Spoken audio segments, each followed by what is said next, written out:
할렐루야. 오늘 드릴 말씀의 제목은 영혼의 새 봄입니다.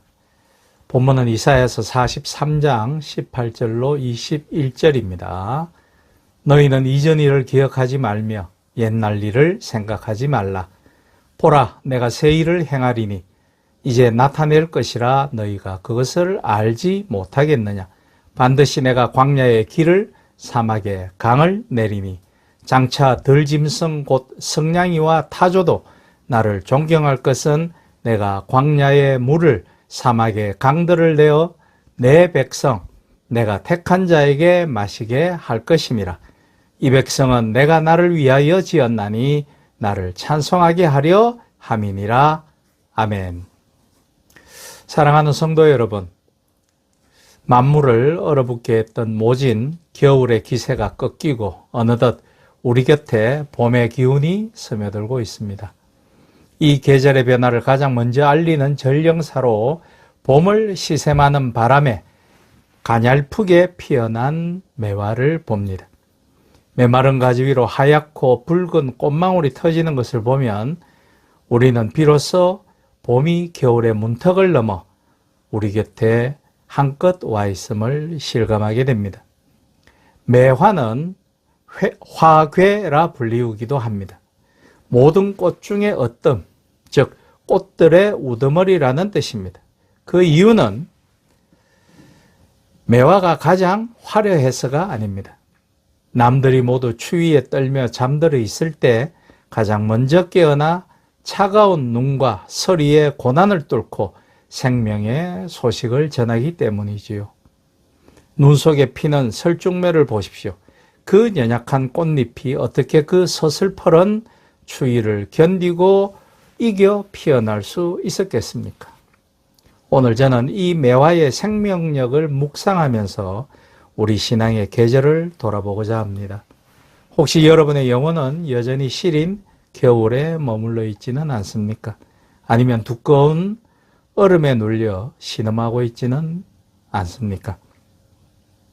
환경의 압박과 내면의 갈급함 때문에 메마른 나뭇가지처럼 바람에 흔들리고 있지는 않습니까? 오늘 말씀을 통해 매화나무의 새 생명의 싹이 움트듯 우리 영혼에도 생명력 넘치는 새봄이 찾아와 활기가 넘치기를 간절히 소망해 봅니다.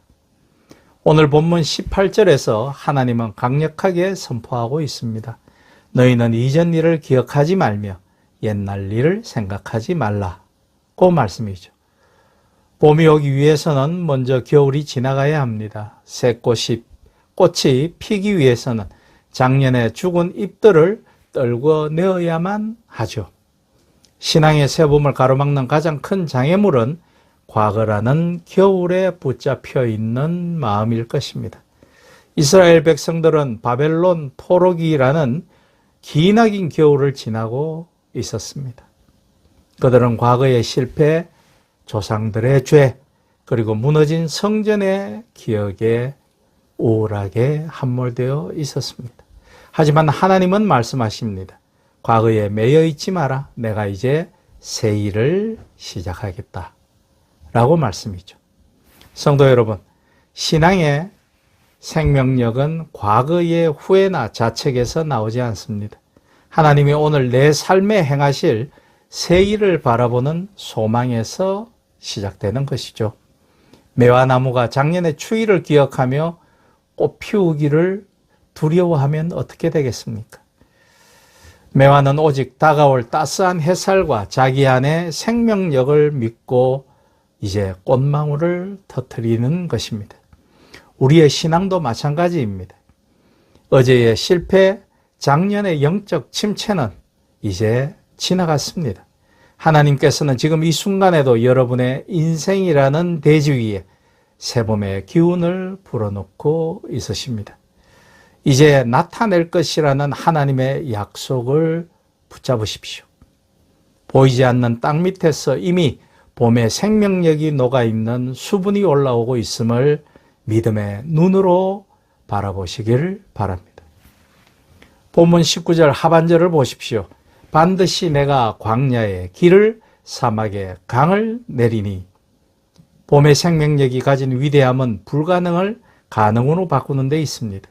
꽁꽁 얼어붙어 도저히 풀리지 않을 것 같던 땅이 봄볕 아래 녹아내리고 그 단단한 흙을 뚫고 연약한 그 약하디 약한 새순이 솟아오릅니다. 이것이 창조와 생명의 힘이죠. 하나님께서 우리 영혼에 봄을 주실 때 일어나는 변화는 극적입니다. 광야에 길이 납니다. 어디로 가야 할지 몰라 방황하던 인생, 사방이 막혀 절망하던 영혼에게 하나님은 길이 되어 주십니다. 사막에 강이 흐릅니다. 메마르고 갈라진 심령, 은혜에 목말라 허덕이던 우리 안에 성령의 생수가 흐르기 시작합니다. 매화 나무가 꽃을 피울 수 있는 비결은 그 깊은 뿌리가 땅속 깊은 곳에 수분을 길어올리기 때문입니다. 우리의 신앙의 활기는 어디 있어옵니까? 세상의 위로나 물질적 풍요가 아닙니다. 오직 생명의 근원 되시는 하나님으로부터 오는 은혜의 생수입니다. 사막 같던 우리들의 마음속에 성령의 강물이 흐르게 하십시다. 기도의 무릎을 꿇고 은혜의 보좌 앞으로 나아갈 때 우리의 영혼은 매화꽃처럼 활짝 피어날 것입니다. 내 인생은 이미 늦었어. 나는 너무 메말랐어 라고 말하지 마십시오. 하나님은 사막 한복판에서도 꽃을 피우시는 분입니다.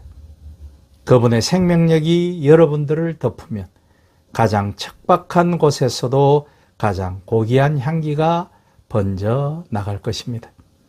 마지막으로 21절을 볼까요?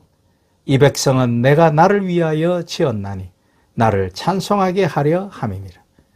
봄이 오면 산천초목이 각기 다른 색깔로 창조주를 찬양합니다.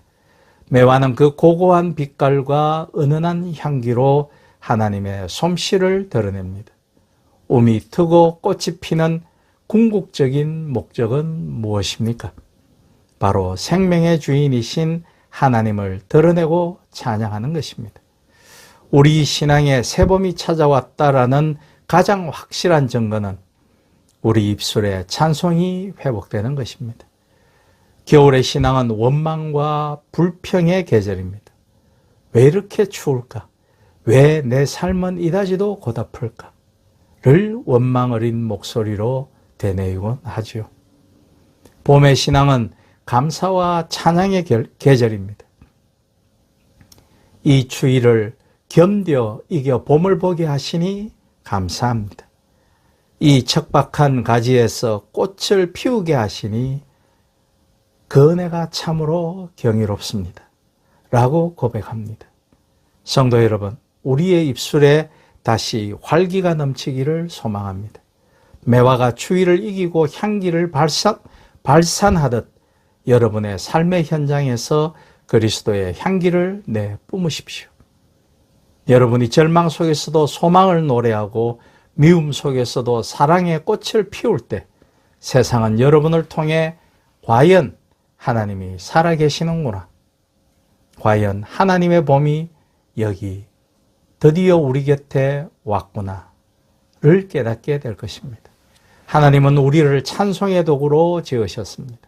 우리가 활기차게 살아갈 때, 우리가 생명력 넘치는 예배자로 서 있을 때 하나님은 비로소 영광을 받으십니다. 말씀을 맺습니다. 매화나무의 하얀 꽃은 순결한 믿음을, 붉은 꽃은 뜨거운 열정을 상징하는 듯합니다. 긴 겨울을 견뎌낸 매화가 우리에게 주는 교훈은 명확합니다. 생명은 죽음을 이기고 봄은 반드시 겨울을 밀어낸다라는 사실입니다. 사랑하는 성도 여러분, 이제 여러분의 영혼을 가두고 있던 남루하고 무거운 겨울의 옷을 벗어 던지십시오. 하나님의 새 일을 기대하며 마음의 창문을 봄으로 활짝 여십시오. 성령의 봄바람이 여러분의 메마른 심령을 부드럽게 녹이시기를 구하십시오. 하나님께서는 오늘 여러분의 삶에 길을 내시고 강을 만드실 준비를 마치셨습니다. 매화나무에 새움이 트듯 여러분의 기도에 응답의 삭이 돋고 여러분의 헌신에 기쁨의 움이 트며 여러분의 가정에 화평의 꽃이 피어나기를 축원합니다. 이번 한 주간 길가에 피어난 꽃들을 보실 때마다 오늘 말씀을 기억하십시오. 하나님, 제 영혼에도 저 매화처럼 생명력 넘치는 새봄을 주시니 감사합니다. 활기차게 살겠습니다. 찬송하며 살겠습니다. 이 거룩한 다짐이 여러분의 삶을 새롭게 변화시키는 능력이 될 수 있기를 우리 주 예수 그리스도의 이름으로 축복하며 부탁드립니다. 아멘.